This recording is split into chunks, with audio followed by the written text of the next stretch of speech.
by the ocean, feeling all emotion. When she came right up next to me, I got caught up in the moment, felt like we were frozen, like it was literally meant to be. Time stood still right there. Time stood still right there. 皆さんこんにちは、ルリコです。本日はヤマハ YZF-R1 をお借りして試乗インプレさせていただきます。よろしければ最後までご覧ください。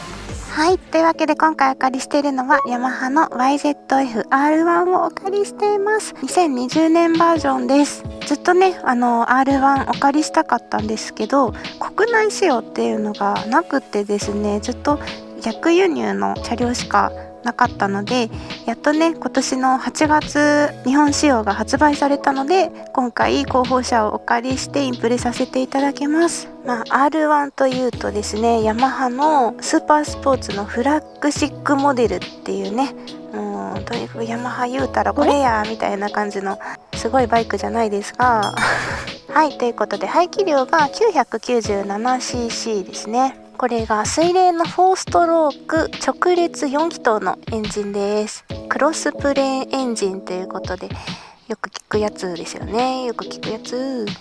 前から見るとこんな感じでございます。ちょっと前のお顔もねすごく変わったみたいですけれども、このねライトは軽量コンパクトな新型 LED デュアルヘッドライトっていうものを採用されているそうです。これがすごくかっこいいんですよ。つけてみようかな。ほらかっこいいよね。この R1 独特のね、後ろから来てもヤマハっていうのがすぐわかりますよね。ウインカーはミラーと一体型です。これもねサーキットの時にポッて取れればすぐ走れますからね、いいですよね。はい、リアはこんな感じです。もうこれも R1 って感じ。このチッってなってね、本当にチッってなって、しかもここもスッてだな、スッて。この穴すごいよな、ここ。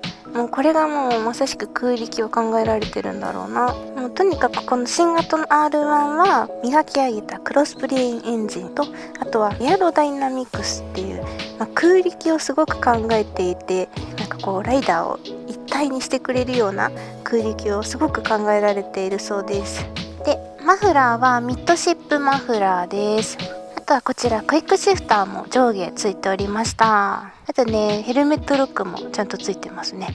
でタイヤがですねブリヂストンの新しいタイヤを履いているそうです。ホイールも青くてかっこいいな。はい、ではハンドル周りはこんな感じです。すごいもう電子制御もりもりなので結構操作もねちょっとあるんですけども、クラッチはちょっと透明に感じました。透明でちょっと硬めに感じます。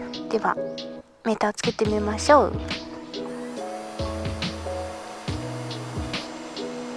かっこいいかっこいい。こちらのメーターがですね全透過製の TFT 液晶 4.2 インチのメーターパネルです。わからない単語がたくさんありましてですねこれクイックシフターですよね。シフトインジケーターここで変わって、でモードの変更もここでできます。 ABCD 選べます。走行中はモードを変えられませんでした。燃料計はついてないので自分で把握しないとダメですね。あとはこれ6軸センサーっていうのもついてて、このどっちに荷重がかかってるかとかも分かったりします。ではエンジンをかけてみましょう。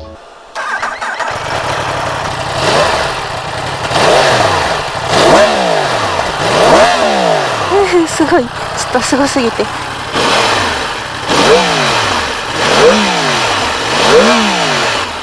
怖くてあんま出せませんはい、では恒例の足つきチェックをしたいと思います。私の身長は161センチの股下が78センチ。はい、で今日はブーツがですね、ウィングローブさんワイルドウィングの、ファルコンという厚底ブーツを履いております。3センチ厚底です。お許しください。はい、ではこちら YZF-R1 のシート高は 855mm となっております。 R1 の上位モデルの R1M だと 860mm になるんですけども、こちらは通常のタイプなので 855mm です。はい、ではまたがりたいと思います。よいしょすりよっこいし。はい、こんな感じですね。正直足つきはあんまり良くないです。つま先が両足の場合だとツンツン、本当にブーツの底が両足ちょっとついてるような感じですね。つま先ツンツン立ちだとちょっと怖いので、普段乗るときはお尻をずらしてこんな感じで片足で乗るようにしてました。片足だとね、足の裏全部ぴったりつくので、これであれば安心ですよね。というのもですね、結構R1シート幅がありまして、シート幅がね結構広いんですよ。でタンクもちょっとね大きめなので、その分多分シート855というのに数値よりもちょっと足つきは私悪く感じました。まあでも気合があればいけますはい、でポジションはですね、よいしょポジションはこんな感じです。結構これポジションきついです。びっくりした私普段デートナ675乗ってるんですけども、結構攻めの体勢のように感じましたね。これ実際に乗ると多分こんぐらいかな、多分こんな感じになるんですけど、結構ハンドルも遠いし、本当にこうすっぽり体がはまる感じなんですよね。それでは YZF-R1 の車両重量は 201kg となっております。はい、動かしてみます。よいしょ。このね車体からするとすごく大きいので、もっと重いと思ったんですよ。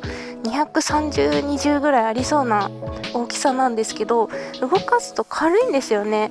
200キロしかないんだって感じでですね、いかに R1 が軽量化されてるかっていうのがすごくよくわかるんですけど、すごい動かしやすいの。重そうに見えるかしら。見えるかいや本当に動かしやすいですね。ちょっと今下にどんぐりがいっぱいあるんでね、ちょっとメルヘンな感じなんですけど、はい、本当にスイスイ動かせます。これ女性の方でも全然楽勝だと思いますよ。いやこれならね、ちょっと街中ポイって行って方向転換とかもしやすいですし、ちょっと気が楽ですよね、やっぱ軽い方が。はい、こんな感じです。さあ一般道です。よいしょーっとシート高がですね、いやちょっと高いのとシート幅があるので、止まるときはちょっと神経使いますね。こう油断すると立ちこけしてしまいそうなので、常に集中して乗っております。はいでなんか走の時ね、ちょっとクラッチが遠いのかな、なんか多分私の手がちょっとちっちゃいのもあると思うんだけど、発進時は慣れるまでドキドキしますね。と言っても結構1時間ぐらい乗ったんだけどな、まだ慣れないな。市街地をですね、この R1 クイックシフターがついてるんですけど、ほぼクイックシフター使う場面もなく、ほぼ一足で事足りてしまっている状況です。いやーでもね、この R1 めちゃめちゃ乗ってて気持ちいいので、気がついたらすごいスピード出てるんですよそこは本当に気をつけなきゃいけないポイントなんですけど、 R1 ってすごいヤマハの最高峰のスポーツバイクみたいな感じのバイクなので、すごいトリッキーな動きするのかなと思ってたんですけど、なんか全然ね、アクセル回したらドカーンと出るわけでもなく、多分それはモード変更によって変わるのかもしれないんですけど、なんか本当全然トリッキーな動きをしないので、すごい操作しやすいですね。市街地も走行しやすいです。はい、では高速走行を始めます。はい、ではまず加速から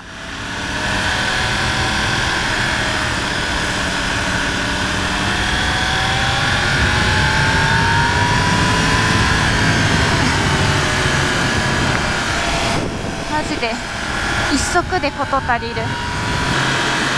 音が伝わらない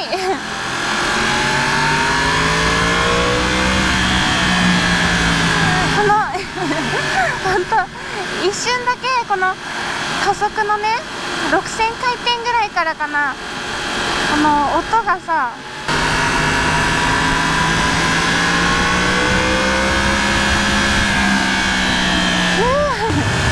伝わりましたか？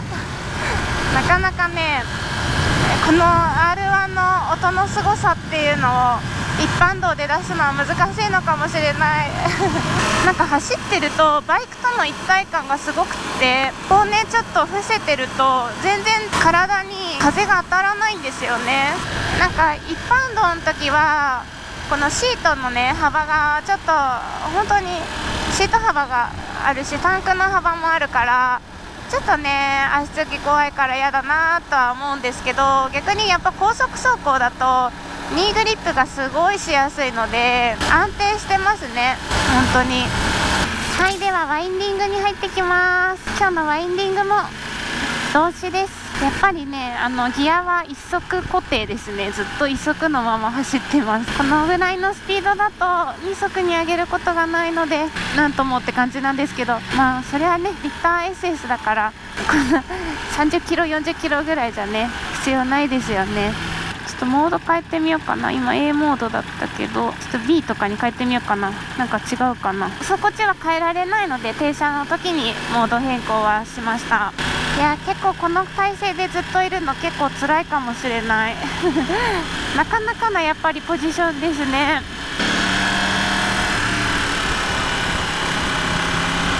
うわ気持ちいいわ。なんだろうこの安心感すごいんですよ。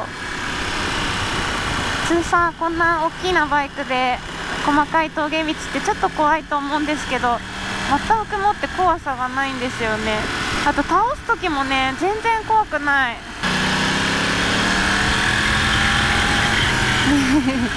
立ち上がりの加速の音がすごく気持ちがいい。なんか不思議な音しますよね R1 って。これがクロスプレーの音なのかな。なんかこうジュルジュルジュルジュルみたいな音がする。あー楽しい。うわ気持ちいい。